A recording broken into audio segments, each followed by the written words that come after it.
Although a little older now and perhaps a touch wiser, most competitors in this year's Steel City Malibu Classic haven't found it too difficult to recapture the magic from the days when this was the hottest style of surfing around. Some of the original Malibu boards are also on show, like this 1959 special. The board, that is, allegedly owned by another Newcastle veteran, Lee Moore. There remains some debate as to whether Lee or the board ever got wet. Today, surfers enjoyed a good swell. It wasn't only the veterans who showed the way. Young John Quates, his father, surfs in the Open Division this weekend. John's only around 14 and he went out there today and had a go. He didn't do any good, but he certainly enjoyed it.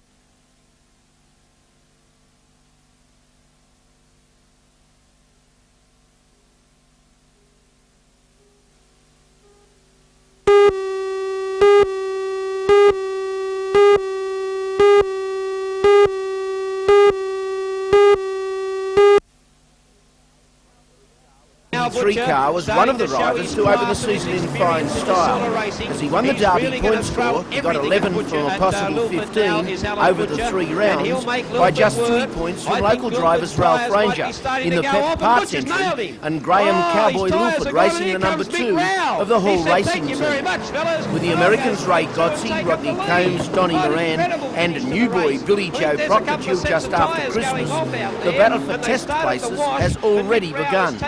Other eye-catching performances on the night were put in by Lloyd Thorley in the Formula 500s, Perce Howard in the UFOs, and Ray Tyler and Kenny Ether in the street stocks. But it was the Butcher boy that set the pace in the 1 litre a lap Grand National. And Butcher and Rowell, they come to the checkered flag. Rowell's got enough in hand. The Gold Coaster wins it. 15, Mick Rowell.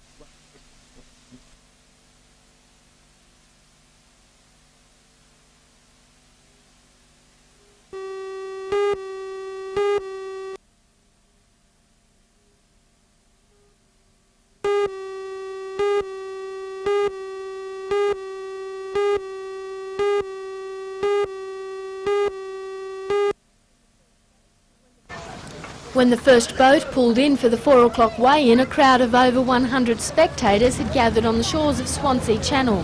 Many had been lured by the hope of seeing a big shark hanging from the hook. And even though it's not a patch on last year's record catch of a 487-kilogram tiger shark, this 57-kilogram mako was still something to look at. The shark was caught on a 15-kilogram line by John Tate, who said it gave the boat Siassi quite a bashing as it was hauled aboard. Fishermen yesterday said there were quite a few big fish in warm water about 16 kilometres offshore, and they hope to bring them in today to finish off the tournament.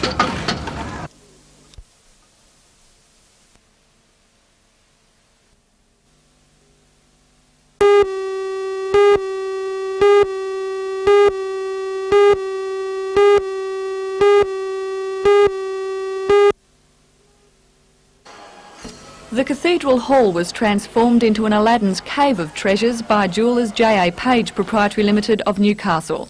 Loose precious stones, including emeralds, rubies and aquamarines, caused a riot of colour, while the contemporary design of many pieces proved as eye-catching as a kaleidoscope. The collection is valued at $500,000, and if some pieces seem just a little ostentatious, take this lapis lazuli diamond and 18-carat gold ring for example, it was all for a good cause. Proceeds from the exhibition are going towards Christchurch Cathedral, which costs $12,000 a month to maintain. Well, they say they're a girl's best friend, and the reason must be, with one of these around, you're seldom alone. For the record, it's a marquee cut white diamond, it's flawless, and it's valued in excess of $42,000.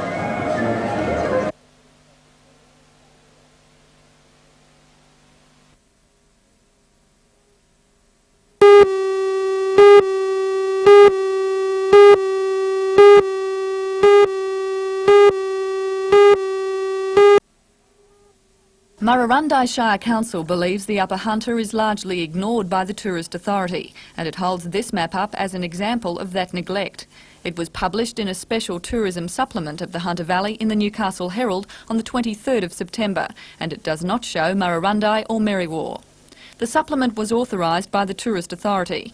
Murrurundi Shire President John Musgrave says it's symptomatic of the way the Upper Hunter is ignored. I'm afraid so. I don't like to be too controversial, but I think Newcastle seems to think that it's down here on the coast and nowhere else exists, that everybody drops off the end of the map when they go further west. Mr Musgrave says Murrurundi is steeped in history. It's the birthplace of bushranger Ben Hall, and local legend has it the notorious Thunderbolt also roamed the nearby ranges. Its attractions also include horse studs and historic buildings, attractions Mr Musgrave says he's tried to sell to the authority. Yes, we had Mr Peter Bolotho up there one time, and he did conduct a meeting up in there. But since then, there's been a severe lack of communication, and I'm hoping to rectify that in the very near future. But Peter Bolitho, the authority's manager, denies the town has been ignored. He says the map that's caused the stir was not obtained from the authority, and although the authority endorsed it, but he did not see it until after it was published. He says in this brochure, launched on the same day, Murrurundi's praises are sung.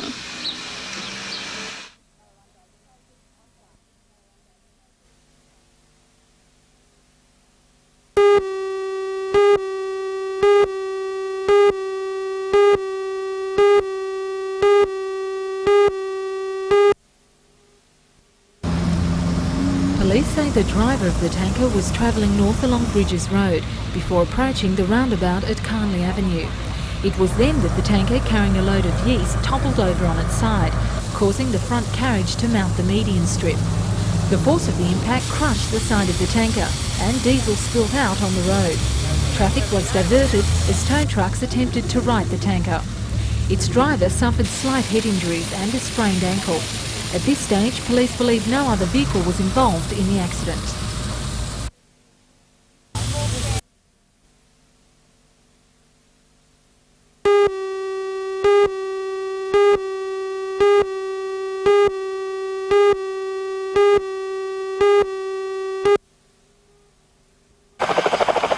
Today's search was enlarged in both personnel and area covered, making it one of the biggest in the region's history. The Westpac Rescue helicopter was called in to join forces with Pol Air, and 40 State Emergency Service volunteers backed up the rescue squads, police trail bikes, civilians and fire units including Bush, who've been searching the districts surrounding Curry since Monday night.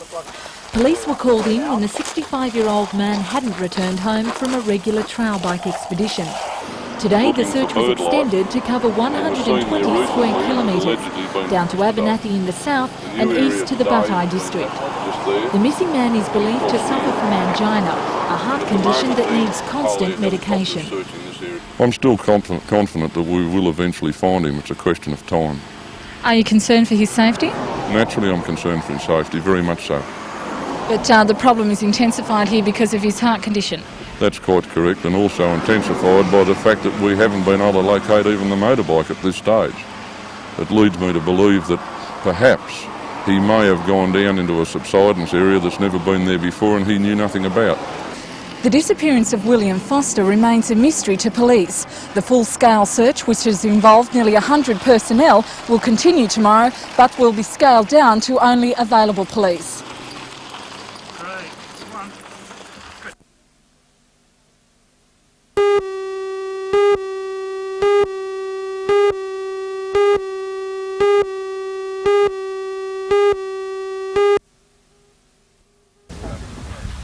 This station wagon was unrecognisable after it ploughed into the second engine of a double-headed goods train at 8:20.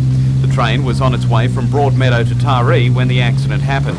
The occupants of the car, Sonia Hobson and her sister Paula, both from Gresford, suffered only minor injuries, although the car was crushed and dragged almost 30 metres by the train. They were treated by ambulance officers before being taken to hospital.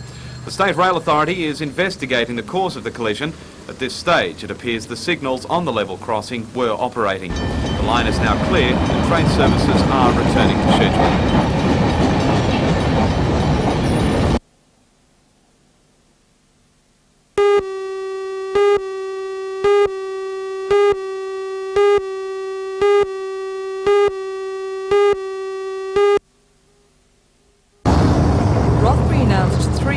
For national release.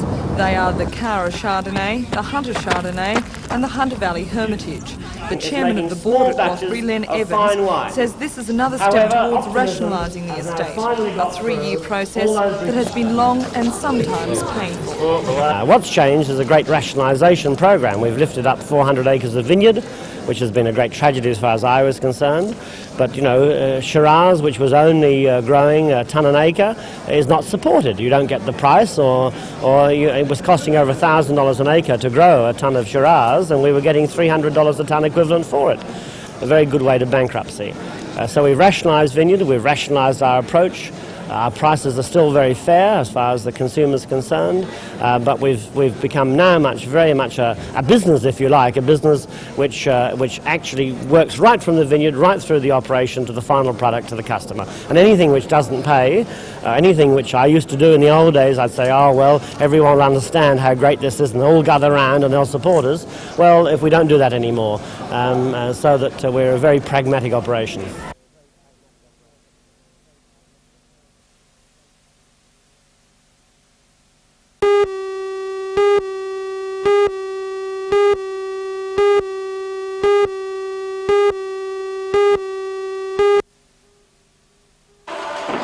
Supernova is a blessing for science teachers. No lesson preparation is necessary, and for once, keeping the attention of students is no problem. 23 Year 7 students from Mayfield Christian Community School spent this morning eagerly sampling the wonders of science at the Supernova exhibition in the old Newcastle West store building. There were several new displays, including this collection of 3-dimensional holographs. The exhibition has been so popular with students that since the beginning of the school year, up to 190 students a day have enjoyed the hands-on displays. The success of Supernova is good news for organisers, who are expecting even larger crowds when the exhibition moves across the road to the planned regional museum by 1988.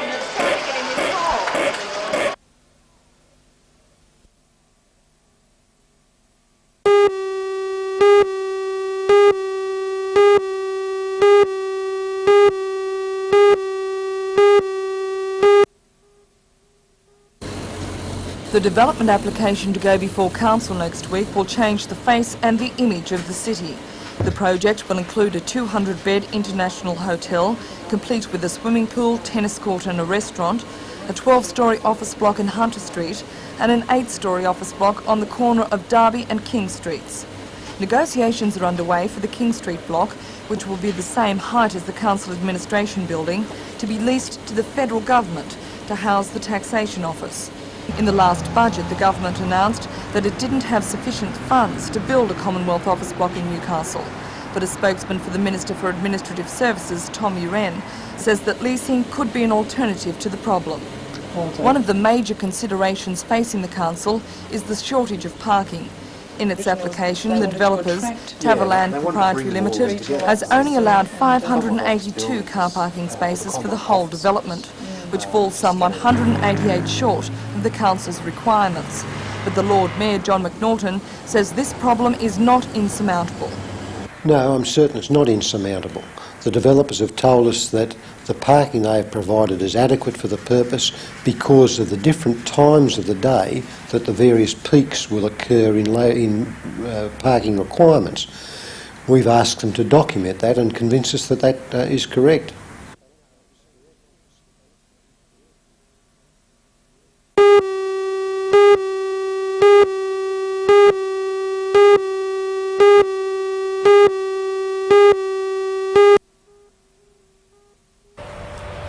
Until the Burwood Beach outfall is completed, the Waterboard land in Murdering Gully will remain closed to all trail bikes and four-wheel drive vehicles. And once it's handed over to the State Recreation Area in December, that rule will stick. But despite the signposts and gates, bikes and four-wheel drives are still entering the area.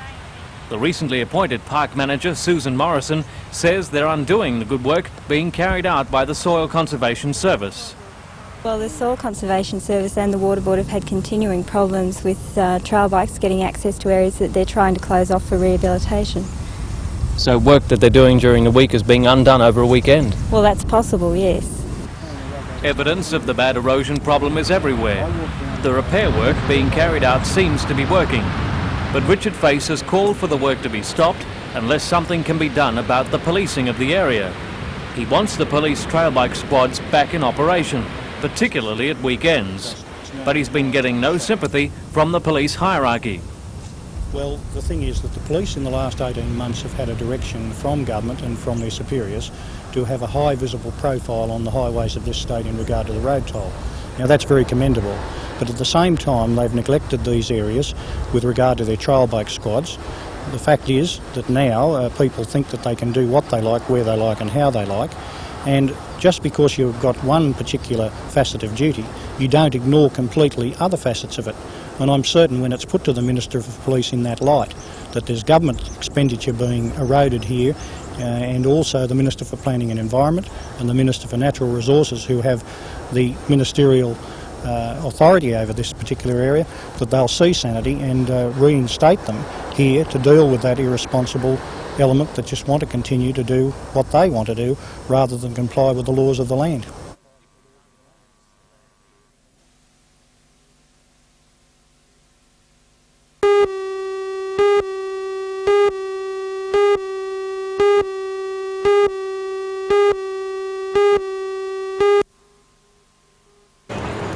Most people who wanted to use the Westpac, ANZ and National banks today were confused when the banks were closed between 12 and 1 o'clock.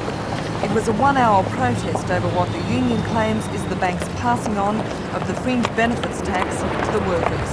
The union says that it will cost the average employee about $1,000 a year in lost benefits.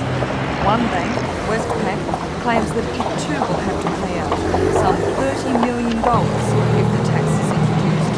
Participation in the strike varied within the three banks, but on the average about half the banks were closed during the protest hour. The union says that following the success of this stoppage, the dispute may spread statewide.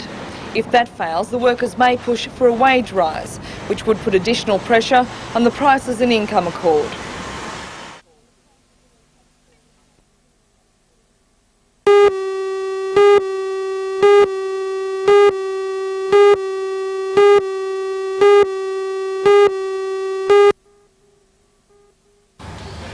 Sensei Chinnan has been visiting the School of Newcastle's National Chief Instructor, Peter Oberecker, where he has been demonstrating the routines to local enthusiasts.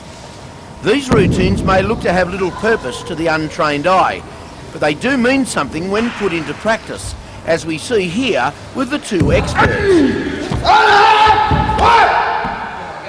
Peter is taking the part of the attacker, and the master reacts in keeping with the Okinawan style. Goshu, a significant part of the description of the style, means hard and gentle. It's worth thinking about. Sensei Chinnan summed up the value of the training in this way. Not only the fitness and the self-defense, also that's developed the students' mental attitude. That's why the karate is popular. Attitude, self-discipline. What about the standard of the pupils that Sensei Peter has? Sensei Peter's students' standard, I say, above average compared to other international karate do.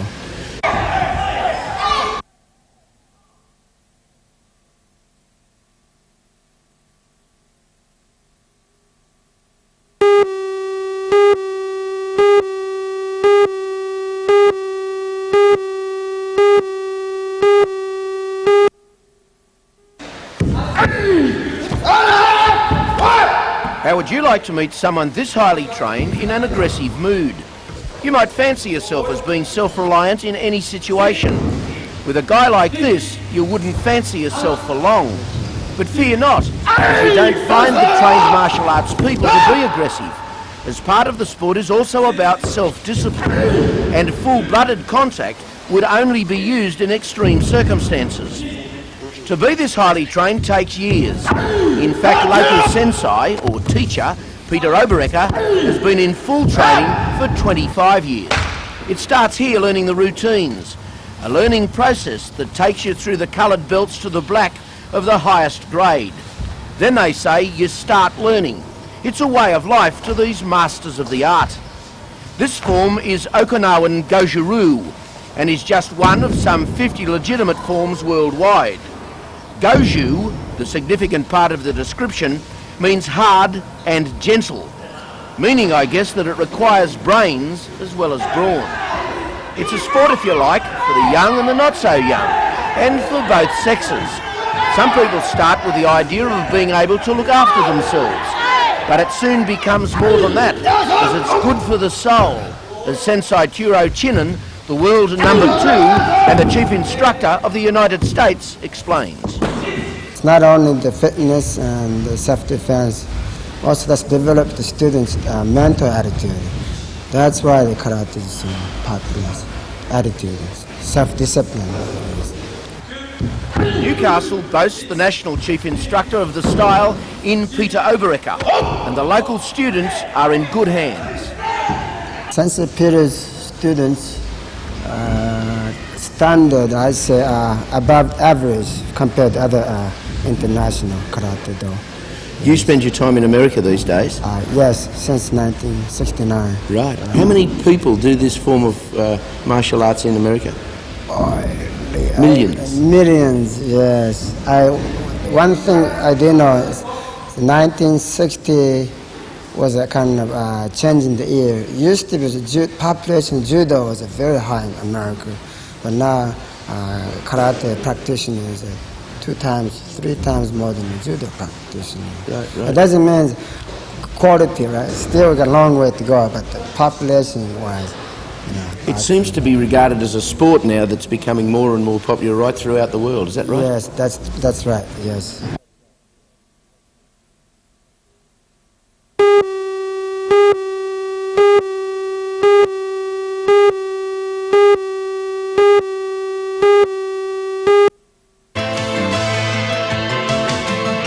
It may be argued, but it seems to this reporter that the only place to compare with our splendid lake on such a day was up in the chopper, taking a view that would be hard to beat anywhere in the world. To the race, though, it covered plenty of territory with the speediest of all sailing machines, and to the fastest part of the course across a northerly direction towards the yacht club at Belmont Bay. With the 8 to 10 knot breeze in the right quarter, they got up and they got going. Line honours from a fleet of 64 went to Ian Markovic in a Hobie 17. From an Acra 5.8 with Brett Watson at the helm. Third over the line was a Stingray, sailed by Bob Griffiths. The boats left Rathmine, sailed to Wanji, around Pulver Island to Belmont, then to Spears Point, to Toronto, and then back to Rathmine. What a way to spend your Sunday afternoon. Lucky devil.